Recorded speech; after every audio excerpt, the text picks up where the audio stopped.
So today we're looking at what could transpire over the next 100 years or so. Now, during this time, the world's resources are more or less in the hands of a few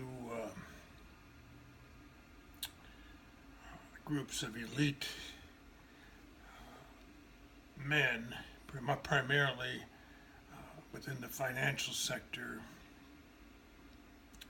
But we are already seeing this beginning to unravel. What they would actually do is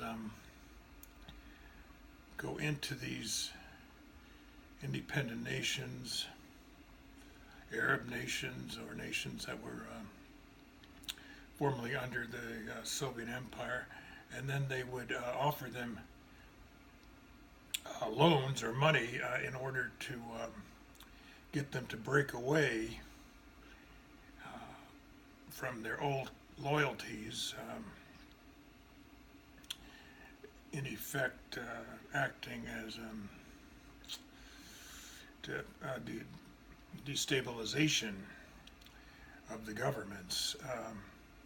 Now this was the pattern, and then what they would do is they would get them to sign on to these agreements where they knew that they couldn't pay back the loans, so that they would eventually go into default, and then they would become dependent on the International Monetary Fund, which we saw what happened. The results of that we saw in Greece, and then the whole situation with the European Union, Portugal, Spain, some of these other countries, Italy, for instance, where they would become, the people would be working more, but they would be getting less in return.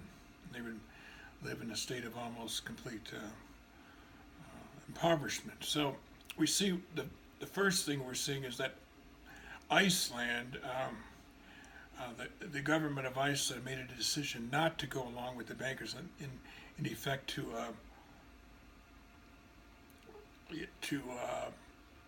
prosecute the bankers for their dishonesty, embezzlement, and so we see that they did not go along with that, and then they reformed their own economy, independent of the European Union or these big world banks, Goldman Sachs, Rothschild, Deutsche Bank, these others. And now we're seeing the same thing happening with Spain. They're going against the bankers now, who were dishonest, embezzling the money of the nation. They were trying to cause this kind of destabilization to occur. Now, the interesting thing from the point of view of Spain is that Spain continues to be a monarchy, which was actually restored after the Second World War because of Franco's foresight in preserving the loyalist faction. So we can maybe look towards seeing the individual nation states returning to this monarchical model, the Catholic monarch, which appears in prophecy as well. So the question then becomes, what about the United States? Well, we've already seen signs of a breakup here with California's initiative,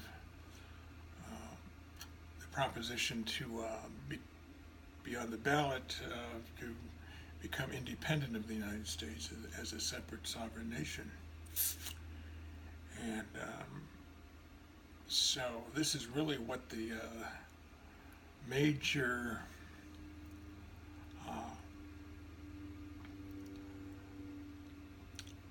struggle will be in the future, to break away from these international